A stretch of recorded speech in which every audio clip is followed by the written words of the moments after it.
Bonjour et bienvenue sur Medi 1 TV. Comment faire de l'auto-entrepreneur un acteur dans le nouveau modèle du développement, mais surtout quelle évolution au statut de l'auto-entrepreneur pour mieux faciliter sa contribution à l'activité économique. C'est le thème de notre discussion de ce matin avec notre invité. Il s'agit de Zakaria Fahim, président de Bidaya, l'association de l'Union, donc l'association Bidaya, l'Union des entrepreneurs du Maroc, qui est en direct avec nous depuis Casablanca. Bonjour Zakaria Fahim. Bonjour et merci pour l'invitation. Merci à vous de l'avoir accepté. Alors, vous lancez une solution destinée aux auto-entrepreneurs. On va y revenir tout à l'heure. Mais je pense que, alors, est-ce qu'on peut revenir d'abord sur ce qu'est le statut ou ce qu'est l'auto-entrepreneur au Maroc et aujourd'hui, comment évolue-t-il? Bon, je pense que c'est une histoire qui a démarré il y a 6 ans. On avait initié du temps de Hub Africa une grande conférence pour inviter on va dire le papa de l'auto-entrepreneur en France qui a fait le déplacement pour venir à ce lancement, François Hurel. Et on avait vu qu'il y avait quelque chose à faire pour aider nos jeunes et moins jeunes qui veulent entreprendre pour aller dans le formel. Parce que le vrai sujet aujourd'hui, c'est que très souvent, quand on a déjà une idée, on est submergé, dépassé par les modalités administratives, par la paperasse. Et l'avantage de ce statut, c'est en 5 clics qu'on est auto-entrepreneur. Donc, c'est vrai qu'il y a eu des retards à l'allumage, comme toujours, quand on est sur des modèles disruptifs.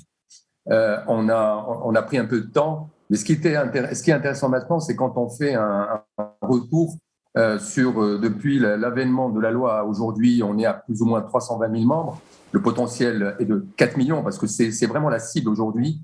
Et c'est pour ça qu'on a mis notre conférence sous le signe de nouveaux modèles de développement social qu'a mis en place Sa Majesté pour bien rappeler qu'on ne peut pas faire de développement sans ces auto-entrepreneurs, ces entrepreneurs de l'ombre qui qu'on le veuille ou non, sont pour moi les premiers employeurs aujourd'hui et ceux qui vont faire la réussite de ce nouveau modèle. Donc, pour rentrer dans l'auto-entrepreneur, je vais à la Poste ou à n'importe quelle banque partenaire, avec ma carte d'identité, je m'inscris ou je me fais aider pour m'inscrire et je reçois mon identifiant qui est ma carte d'auto-entrepreneur. Et l'avantage, c'est que je peux facturer, donc je peux travailler avec le secteur formel privé.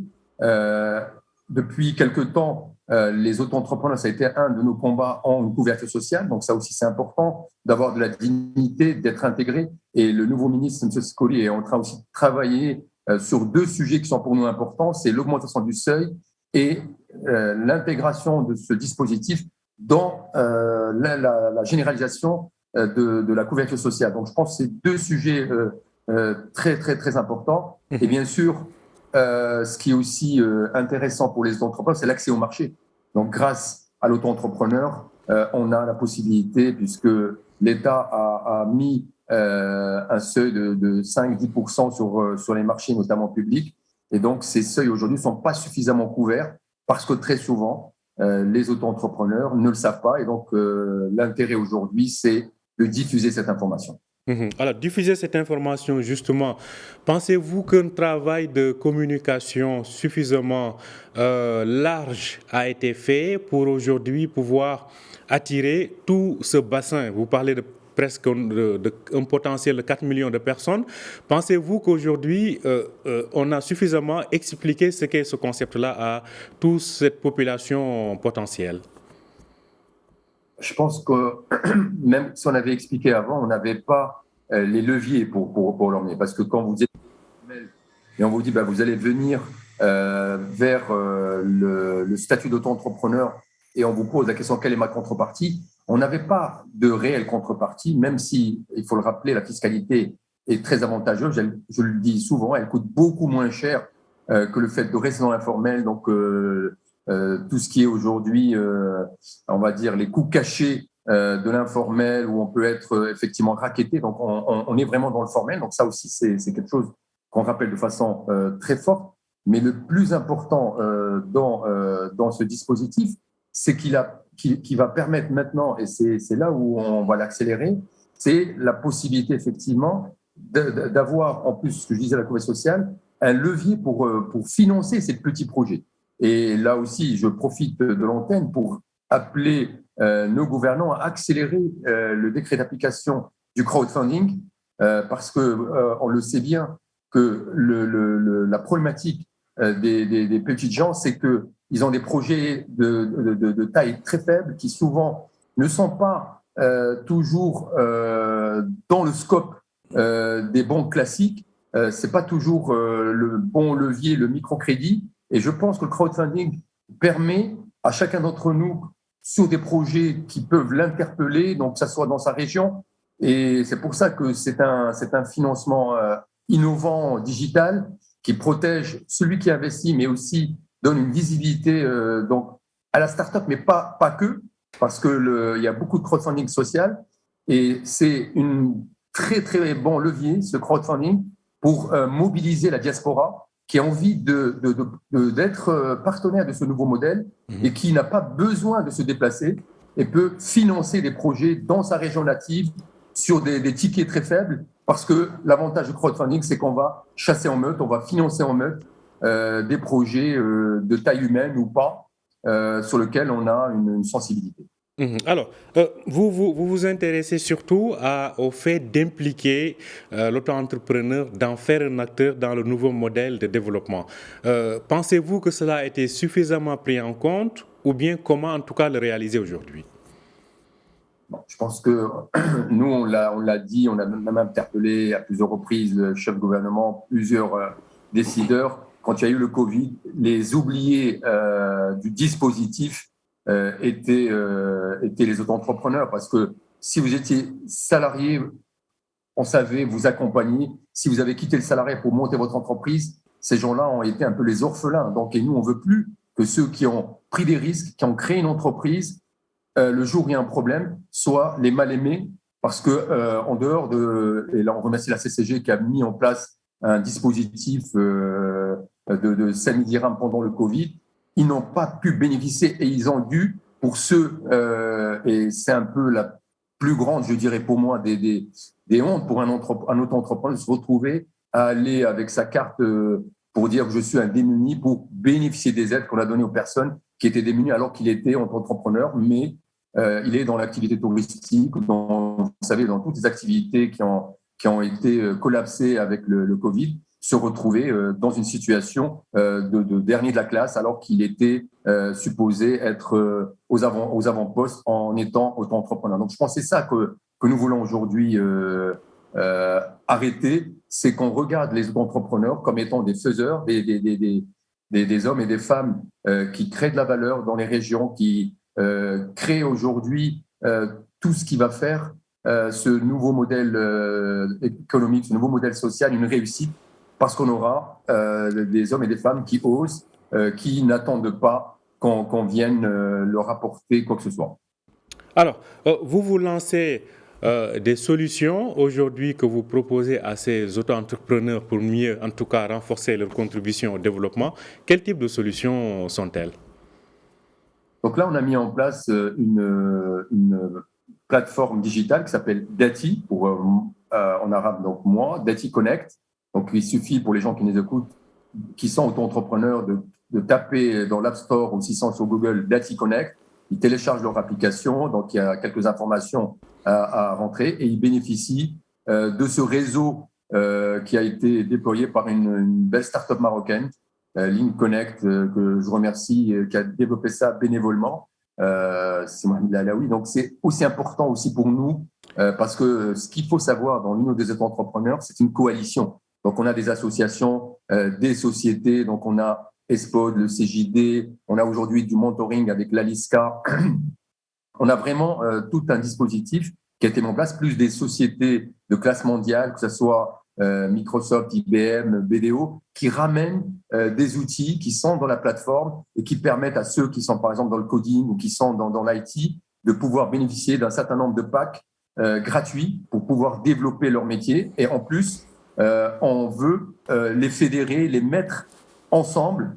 Et ce qu'on demande aussi à nos partenaires, et donc là on va faire notre tour de piste pour aller sur les grandes entreprises pour qu'ils puissent nous donner aujourd'hui des commandes qu'on puisse poster pour ces auto-entrepreneurs, parce qu'effectivement, ils n'ont pas, ce que je disais tout à l'heure, cette possibilité d'aller chercher l'information ailleurs. Donc, nous voulons la centraliser dans cette plateforme et leur permettre de communiquer entre eux, de créer vraiment un réseau des réseaux à travers cette union, parce que effectivement, notre projet, l'Union des auto-entrepreneurs, avec le soutien aussi de l'Union des entrepreneurs en France, parce que nous sommes partenaires aussi avec celle du Canada notamment, d'apporter ce benchmark, d'apporter tout cet éclairage qui permet de faire comment dirais-je, un accès, comme je disais tout à l'heure, à la bonne information, un accès au marché, et demain, continuer à lobbyer, puisque nous demandons aussi à ce que les seuils soient relevés pour inciter le plus grand nombre à rentrer. Donc, nous voulons que les seuils passent de 500 000 pour le service et 1 million pour le négoce et l'industrie, parce que nous pensons que là, on va être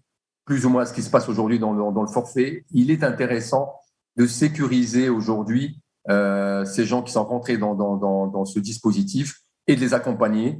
Donc, je réitère ce que j'ai dit tout à l'heure, ma demande de mettre sur le marché le dispositif de crowdfunding de façon très urgente. Alors, donc ça, c'est des difficultés, en tout cas liées au financement, ou plutôt des questions qui touchent au financement sur la base de ce que vous avez eu comme retour, en tout cas auprès des différents auto-entrepreneurs. S'il y avait à faire évoluer ce statut-là, quelles seront pour vous les prochaines étapes à faire? Je pense que la première, c'est vraiment dire ce qu'on fait et faire ce qu'on dit. On met en place un dispositif réservé pour les auto-entrepreneurs. Ils n'y ont pas accès parce qu'ils ne savent pas comment. Donc, il faut que là aussi, il y ait une coalition publique-privée, société civile, pour qu'on mette à disposition. Parce que le plus important pour un jeune auto-entrepreneur, tout le reste pour lui, c'est presque du blabla. Et donc, ce qu'il veut, c'est l'accès au marché.